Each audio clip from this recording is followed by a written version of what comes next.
You're listening to the CyberWire Network, powered by N2K.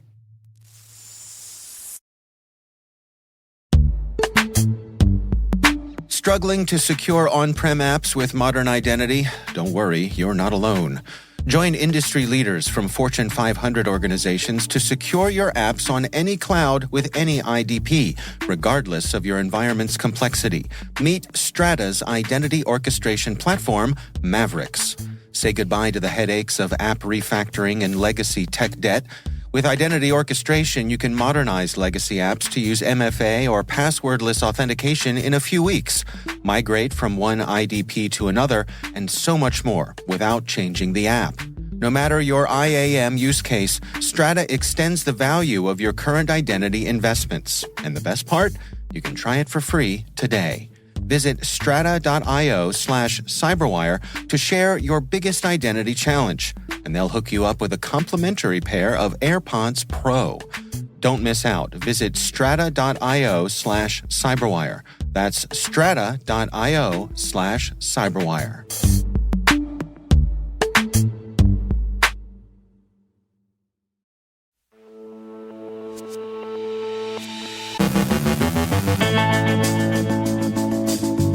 Phishing with Facebook Messenger accounts. Redfly cyber espionage targets a national grid. The exploit trade in the C2C underground market. Phishing attack exploits Baidu link. A repo jacking vulnerability. A hacktivist auxiliary looks to its own interests. Ben Yellen marks the start of the Google antitrust trial. In our Industry Voices segment, Adam Bateman from Push Security explains how identities are the new perimeter. And MGM Resorts are dealing with a cybersecurity issue.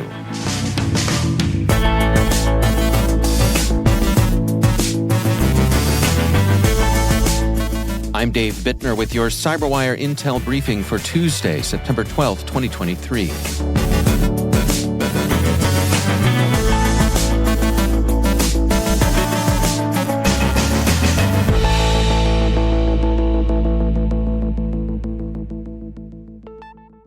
ESET reports that the APT they track as Ballistic Bobcat is currently active against targets in Brazil, Israel, and the United Arab Emirates. Ballistic Bobcat is known in other threat actor bestiaries as APT-35, APT-42, Charming Kitten, TA-453, or Phosphorus. The group is using a novel backdoor tracked as Sponsor, which uses configuration files stored on disk. ESET says these files are discreetly deployed by batch files and deliberately designed to appear innocuous, thereby attempting to evade detection by scanning engines. Ballistic Bobcat carefully scans for known unpatched vulnerabilities in target systems and exploits those for initial access. The APT's usual target list includes education, government, and healthcare organizations, as well as human rights activists and journalists. Guardio Labs is tracking a widespread phishing campaign that's targeted millions of business accounts on Facebook Messenger, compromising about 1 in 70 of the targeted accounts. The campaign uses phony business inquiries to distribute a tiny compressed file attachment that packs a powerful Python-based stealer dropped in a multi-stage process full of simple yet effective obfuscation methods. The threat actor behind the campaign appears to be a cybercriminal group based in Vietnam. The researchers note the threat actors hold an army of bots and fake Facebook accounts, as well as a listing of millions of business accounts, pages, and managers, sending away over 100,000 phishing messages a week to Facebook users around the world. Symantec warns that the Redfly threat actor used the ShadowPad Trojan to compromise a national grid in an Asian country for as long as 6 months earlier this year. The attack began in February, and the objective appears to be espionage. Symantec says the frequency at which critical national infrastructure organizations are being attacked appears to have increased over the past year and is now a source of concern. Threat actors maintaining a long-term, persistent presence on a national grid presents a clear risk of attacks designed to disrupt power supplies and other vital services in nation-states during times of increased political tension. While Symantec has not seen any disruptive activity by Redfly, The fact that such attacks have occurred in other regions means they're not outside the bounds of possibility. Flashpoint has published a report looking at the demand for vulnerability exploits in criminal markets. The prices of the exploits vary, with some being sold for tens of thousands of dollars. In one case, a Cloudflare web application firewall bypass 0-day was combined with a new exploit for a patched Magento flaw and offered for $30,000. In another instance, threat actors offered an exploit for a patched vulnerability affecting the Microsoft Windows print spooler service.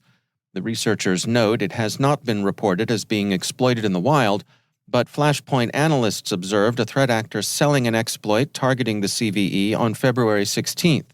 The threat actor set the price of the exploit at $8,000 for the compiled binary and $13,000 for the source code. Flashpoint observed on March 31st that a notable threat actor displayed interest in purchasing the exploit. Vade describes a phishing campaign that abused China's search engine Baidu's link redirect feature. The phishing links lead to a spoofed Microsoft 365 login page hosted by Cloudflare. Vade states, as usual, the attackers protect their web page by using cover and redirection mechanisms. Many email filters are likely to treat a Baidu domain as safe and pass the phishing email to the intended victim's mailbox. Additionally, the use of multiple intermediary pages is designed to intercept and prevent the analysis from reaching the destination phishing page. Since these pages don't contain fields or links, they encourage filters to view them as safe. Checkmarks discovered a vulnerability that could allow an attacker to exploit a race condition within GitHub's repository creation and username renaming operations in order to conduct repo jacking attacks. GitHub has since fixed the flaw. Checkmarks states, successful exploitation enables the takeover of popular code packages in several package managers, including Packagist, Go, Swift, and more. We have identified over 4,000 packages in those package managers using renamed usernames and are at risk of being vulnerable to this technique in case a new bypass is found. Of these packages at risk, hundreds of them have garnered over 1,000 stars on GitHub. Anonymous Sudan, which, despite the name, is Russian-operated, retaliated against Telegraph for its suspension of the group's main account, Security Week reports. SOC Radar describes the distributed denial of service attack, which they assess as having largely failed. Telegram hasn't said why it banned Anonymous Sudan, but it seems to have done so for the hacktivist auxiliaries' organization and use of bot accounts. And finally, if that one-armed bandit's not working out for you, maybe it's a cyber attack. MGM Resorts is undergoing what it characterizes as a cybersecurity issue.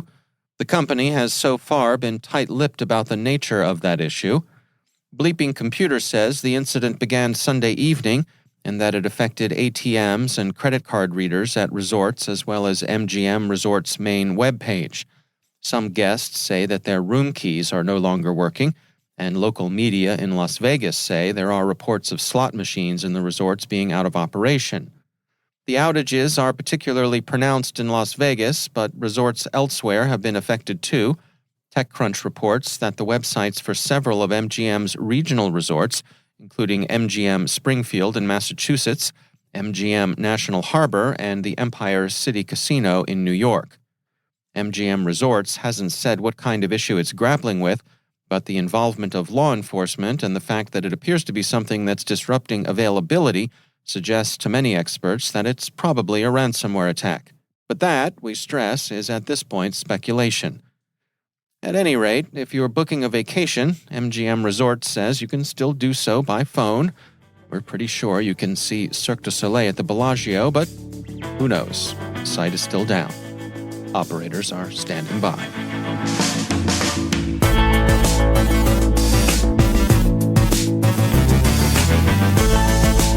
Coming up after the break, Ben Yelin marks the start of the Google antitrust trial. In our Industry Voices segment, Adam Bateman from Push Security explains how identities are the new perimeter. Stay with us.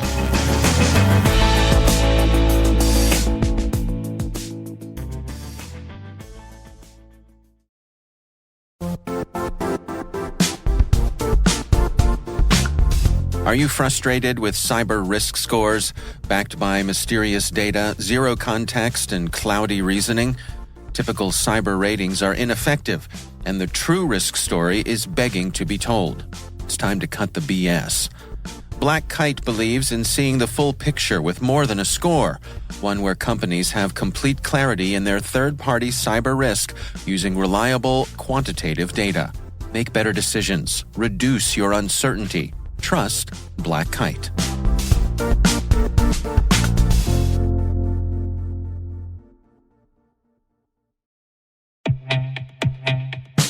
There's nothing worse than relying on a legacy SIM that your security team has outgrown, especially when it impacts your ability to detect real incidents.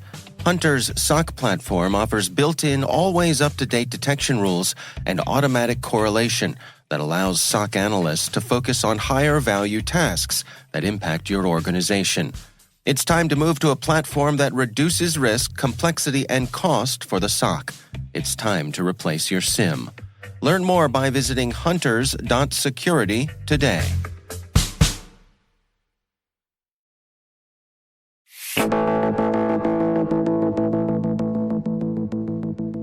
As a security professional, you may find yourself in the situation where employees sign up to new SaaS apps on their own for convenience or expedience. This can result in countless identities being created across the internet, which potentially are a new attack surface for attackers and a route to company data. So, do you block employees from doing this, or create a pathway for your employees to walk safely? And what about maintaining company productivity along the way? Adam Bateman is co-founder and CEO at Push Security, and in this sponsored Industry Voices segment, he makes the case that identities are the new perimeter. There's a lot of talk and rage at the moment about identities being the new company attack surface, and I think a really good way to conceptualize this is in the 2000s, our first attack surface was really open ports on IP addresses. And then it quickly morphed into being employees and their endpoints. And now it's kind of identities on online applications or in the cloud. And so when we're talking about identities, we're talking about user accounts. They're the new entry point. And the reason this is important is because, well, firstly, if an attacker aims their attacks at identities in the cloud, they don't hit the company network, right? Which is where a lot of the defenses and detection response is currently happening. It kind of goes past the network and directly into cloud infrastructure. And the second reason that there's a lot of talk about it is because I'm from a red team background. And when I think back to those days, the nerve-wracking part when you're on the offensive side is getting that initial foothold into the network. And the reason for that is because you are doing something abnormal on the network, right? You're launching a new process or executing some kind of code or something that shouldn't happen. And those sorts of anomalies are possible to detect. But the moment you compromise someone's identity, like you get access to their account through keylogging or the numerous ways that that's possible, you're like a ghost on the wire. It's very difficult to tell the difference at that point between the actual user logging into things and the attacker doing it. And so when it comes to identity security, that's the challenge that the industry is facing at the moment is how do we actually discover these attacks when we're not really equipped and we're not in that position to do that at the moment. And how are people coming at this? I mean, do you find that there's a good amount of misunderstanding out there?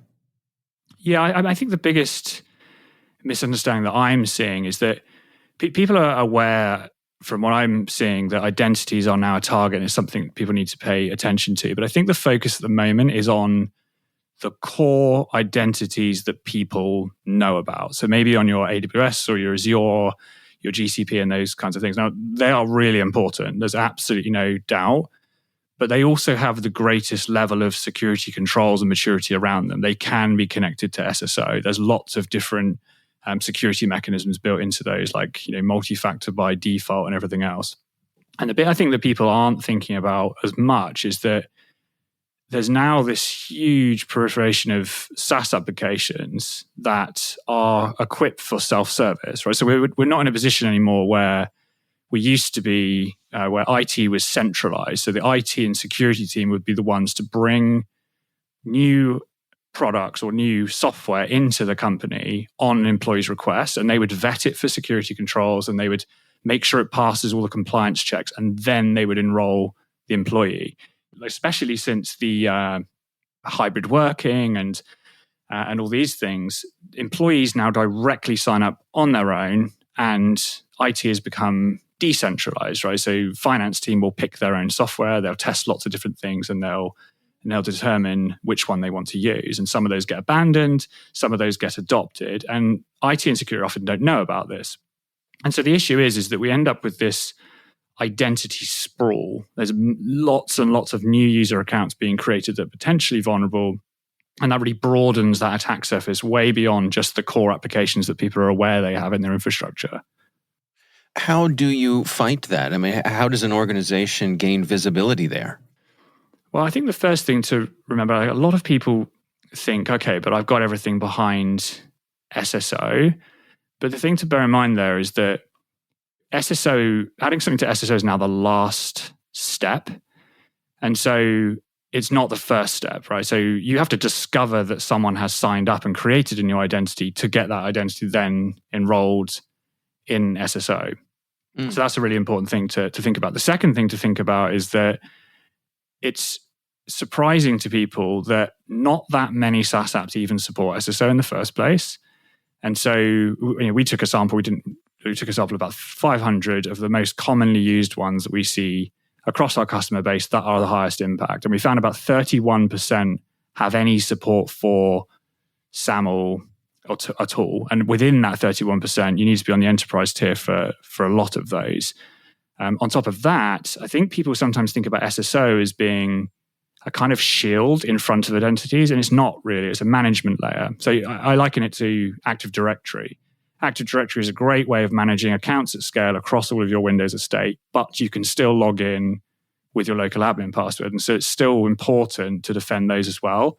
And the same is true for SaaS. Even though you have an SSO management layer, the active accounts on the individual SaaS applications, you can still log into them in a lot of cases. When you disable them in your IDP, they're not always removed underneath. So what I'm really saying here is that you need to think about identity sprawl in lots of different SaaS applications as its own attack surface, and actually discover when employees sign up and create new identities. So the way that we do that is by using a browser plugin and being in the browser and then detecting signups and logins. What are your recommendations for folks who want to do a better job of getting on top of this? Where should they begin?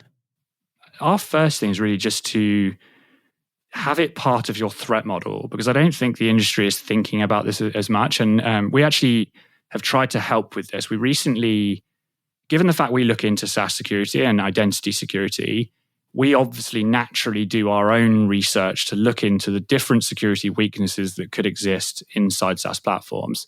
And then we use those to prioritize our project features to make sure that we are focusing on the right things. And we've recently actually started to do that work online. And so we created a SaaS attack matrix with 38 different SaaS native attacks. And we've published that as a GitHub repo with a associated blog post. And the idea of that research was to look through an offensive security practitioner's eyes and say, how do I compromise a company without touching the network? And is it possible to compromise a more trivial application and use that foothold to your advantage to expand your access in the same way as it is possible on the on-prem world? So that's now been available online, and the various attack techniques there are demonstrated. So the first thing I'd say is it's a good resource. We don't consider it our resource, which is why we've open sourced it. We're looking for contributions, and we're hoping that that is just one way of people looking at this. And if there's a breach or a compromise, actually looking at this and thinking, could it have originated from this SaaS application rather than another place on my network? The obvious other part is just to get visibility into what employees are logging into and get a good oversight of what identities are being created and whether or not they're vulnerable. You know, the folks that you're working with who are seeing success here, are there any common elements? I think it comes down to visibility first. So you can't defend what you can't see. That's the main thing. And so I think it's get the flight recorder turned on. We always recommend that to people because I think the thing that's important when it comes to SaaS and online identities is that there's no doubt that the systems and SaaS applications that get finally adopted and brought into production will end up with the most data in them. But even the applications that have just been used for testing and experimenting and then abandoned can contain API keys and access tokens into other systems. And those are the areas where there's potential long-term risk, because if an employee abandons that SaaS application, you're probably not going to detect it because the employee will never log back into that from your infrastructure. But an attacker who's performing credential stuffing could potentially pick up that account for as long as the SaaS application stays online. So I'd say, if we were really going to simplify it, it's be aware of this space and that this is happening and consider it as part of the threat model, and turn the flight recorder on so you actually can start to see what identities are being created from the beginning. That's Adam Bateman, co-founder and CEO at Push Security.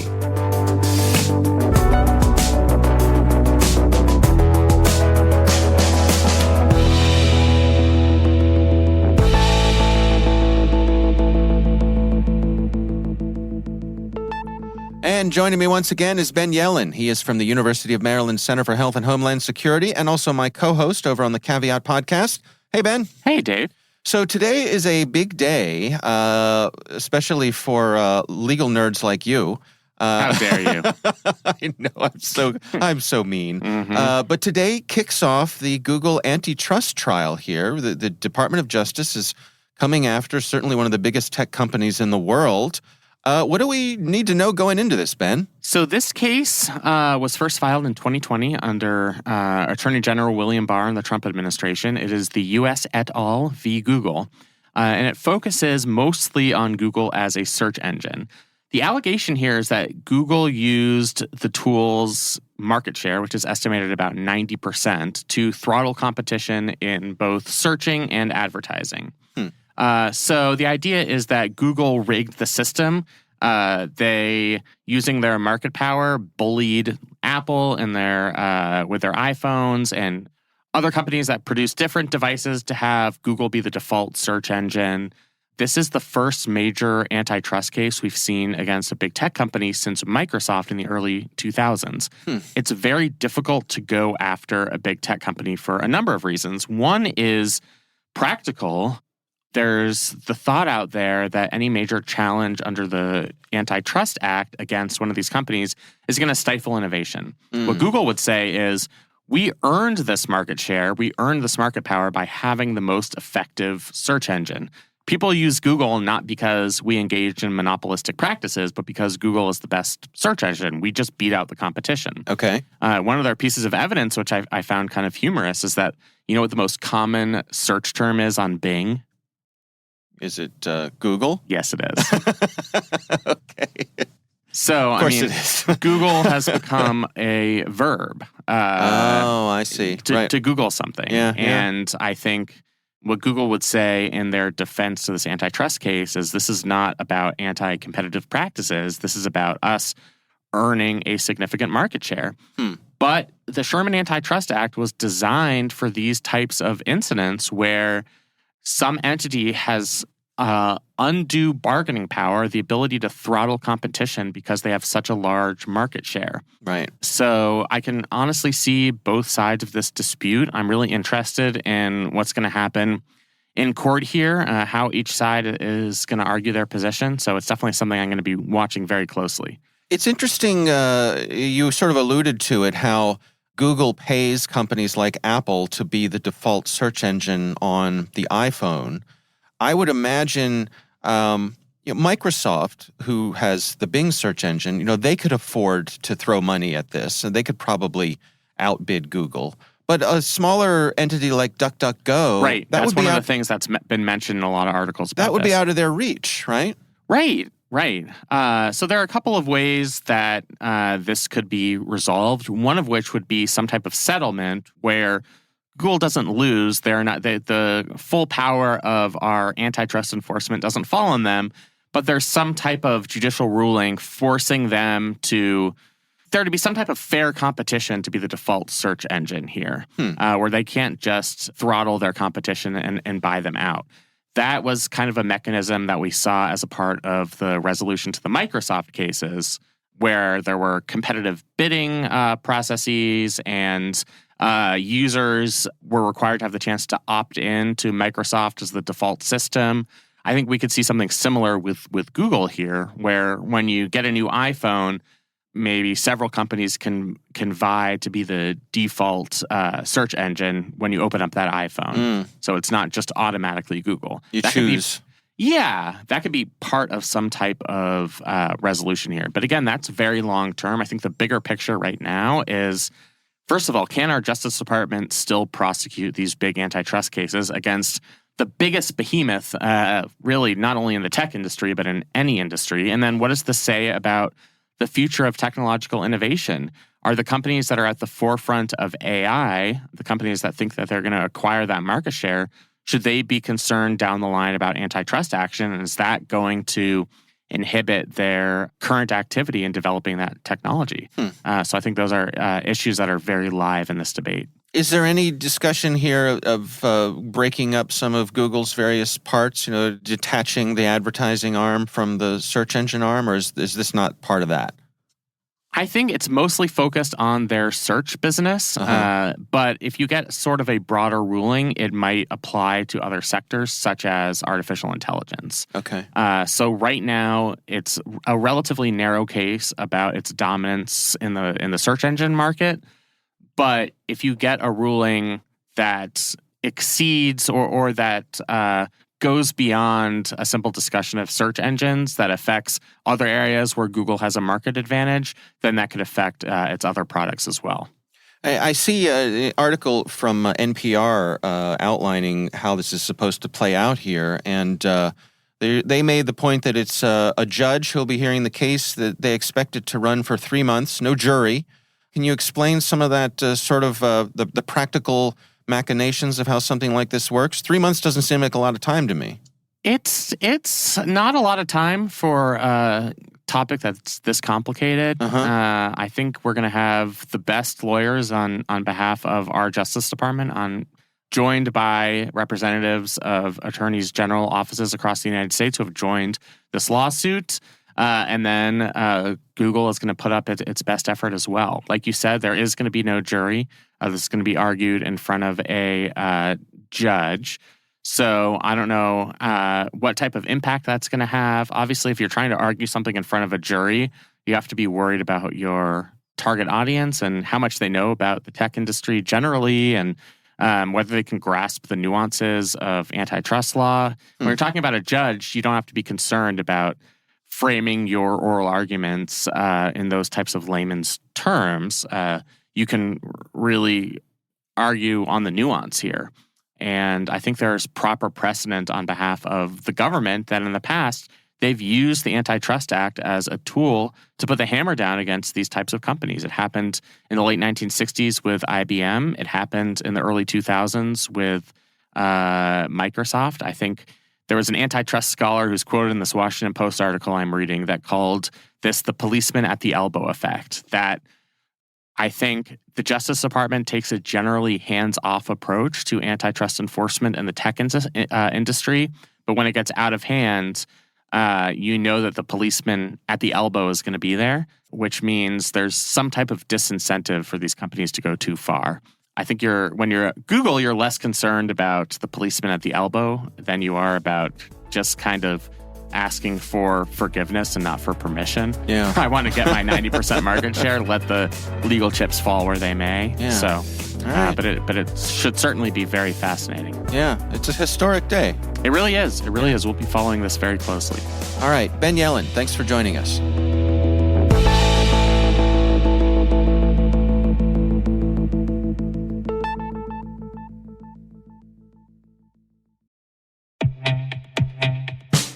Unlock the power of streamlined cyber risk management with our sponsor, LogicGate. LogicGate's cutting-edge risk cloud platform automates your risk and compliance workflows and integrates with your existing security tooling to help you stay ahead of cyber threats. Keep up with ever-changing regulations and make confident, informed decisions with fully configurable features and real-time insights. Set your mind at ease with full visibility into your cyber risk landscape. Choose Risk Cloud for a smarter, more efficient approach to cyber risk management. Visit logicgate.com to schedule your personalized demo today. Again, that's logicgate.com.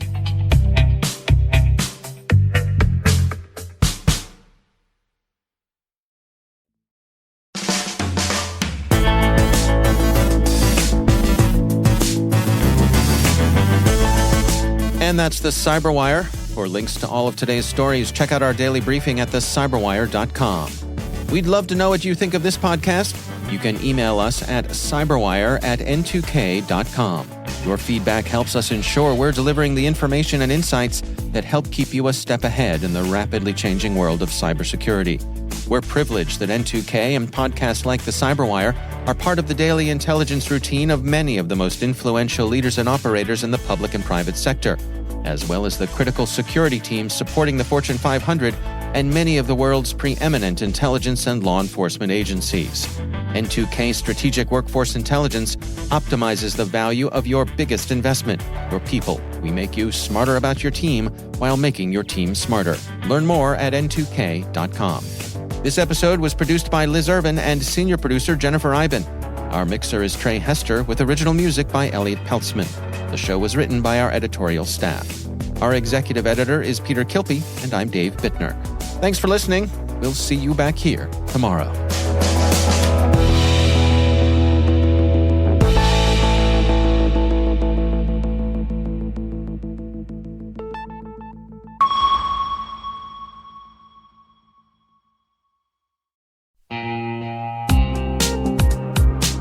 Meet Mimecast. They're in the business of taking companies at risk of cyber attack and putting them at ease. Picture this.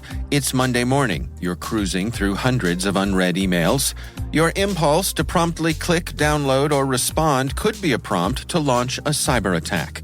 An email address is a direct digital path to the mind, the machine, and the data of every person in your organization. It needs better security. I know what you're thinking. I'm all set. I have Microsoft 365 protection, Dave. It might not be enough. That's where Mimecast comes in. They've developed a system that fortifies your email security and reduces costs, risks, and complexities, enabling you and your business to work protected. So before you click your next email, visit mimecast.com to start your free 30-day trial.